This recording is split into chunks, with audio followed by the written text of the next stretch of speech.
Thanks for joining us from the Ohio AgNet, the voice you know with the news you trust studio, sponsored by BASF and Veltima Fungicide. Proven #1 for the toughest corn diseases with long-lasting residual when you need to be confident your fungicide will perform. I'm Dusty Sonnenberg reporting. Powered by soy biodiesel, let's check in now with Ty Higgins as he has an update from the Ohio Corn and Wheat Growers Association. An historic bipartisan vote last week passed legislation allowing nationwide year-round sales of E15. It passed out of the House, now heading to the Senate for approval.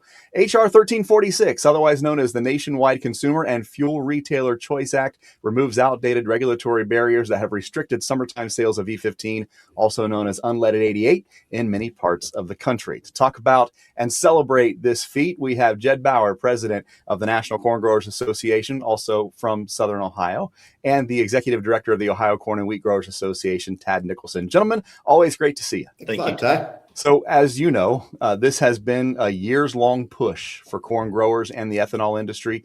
What was your reaction, each of you, when you heard the House finally passed year-round E15 legislation, and why is this moment so significant for agriculture? Jed, you start. You're the president.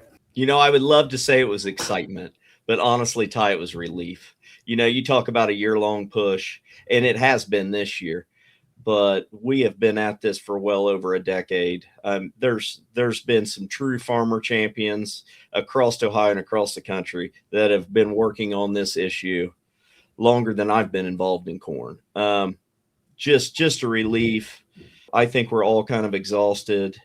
Still trying to sink in with how great this is, with the lack of bipartisanship we've seen in Congress, and to get this over the hump, to show the whole country that truly ag issues and consumer issues are still tied together, and it's important for all of us. Ty, wins are hard to come by in DC, and so whenever you get one, man, you just have to celebrate it. And so it's a fantastic feeling right now, I think. And like Jed said, it was just a huge team effort, and it took well over a decade in order to get to this point. And so, unfortunately, policy just takes a long time to get done in DC, and wins like this are far and few between. So right now we're celebrating. We've heard the phrase win-win quite a bit during this conversation. We'll get to the consumer side of this win in a bit. For Ohio farmers specifically, what does permanent nationwide E15 access mean in terms of corn demand, profitability, and long-term market stability? Yeah, this is worth reminding us. This is why we've been going after this thing for so long, so hard. It's been our #1 legislative priority. Why?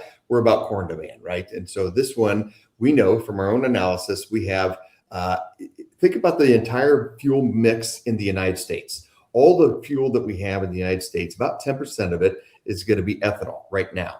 If adding in E15 causes retailers like Sheetz and Thornton's and some of these others that are in Ohio, that causes some of them that have been waiting on this permanent fix, if it causes them to start adding in E15 in their fuel mix, and that nationwide blend moves from 10% just up to 11%, 1%, it's going to take almost 500 million bushels of corn. That's almost everything that we produce in Ohio in a given year. It's not a small thing. It's a big deal. The prize is big, and that's why it's been so worth all the effort that we've been doing. Still a little bit of work to do inside the Beltway for year-round E15, but a big hurdle getting it through the House last week. Tad Nicholson is executive director of the Ohio Corn and Wheat Growers Association. Jed Bauer, an Ohio farmer and president of the National Corn Growers Association. Congratulations again, guys, on this magnificent feat for corn growers across Ohio and across the country, and thanks for your time.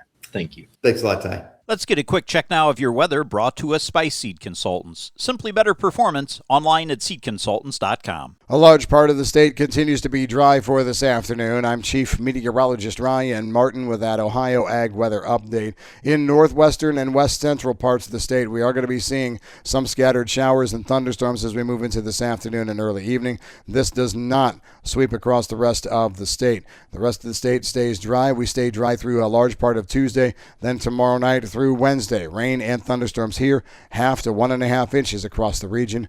I'm Ryan Martin. Thanks, Ryan. Stay tuned. We'll be back to take a look at your markets after this. Every bushel you grow needs a market. That's why the Ohio Soybean Council is working to expand demand for Ohio soybeans around the world. Your checkoff supports international outreach, trade team visits, and putting Ohio soy in front of global buyers. By showcasing the quality, reliability, and value of Ohio soybeans, you can count on new opportunities and increased demand. today and into the future. Visit soyohio.org to see all the ways your Ohio soybean checkoff is at work, expanding markets for your beans. Let's take a look at what's impacting the grain markets. Today's market analysis is brought to you by the Louis Dreyfus Company. Excited to bring a brand new soybean crush facility to Upper Sandusky, Ohio. Learn more about marketing your soybeans with LDC at 574-566-2113. The markets are trading higher after being down late last week. Now, news from the White House that China has agreed to buy $17 billion in U.S. ag products over the next 3 years,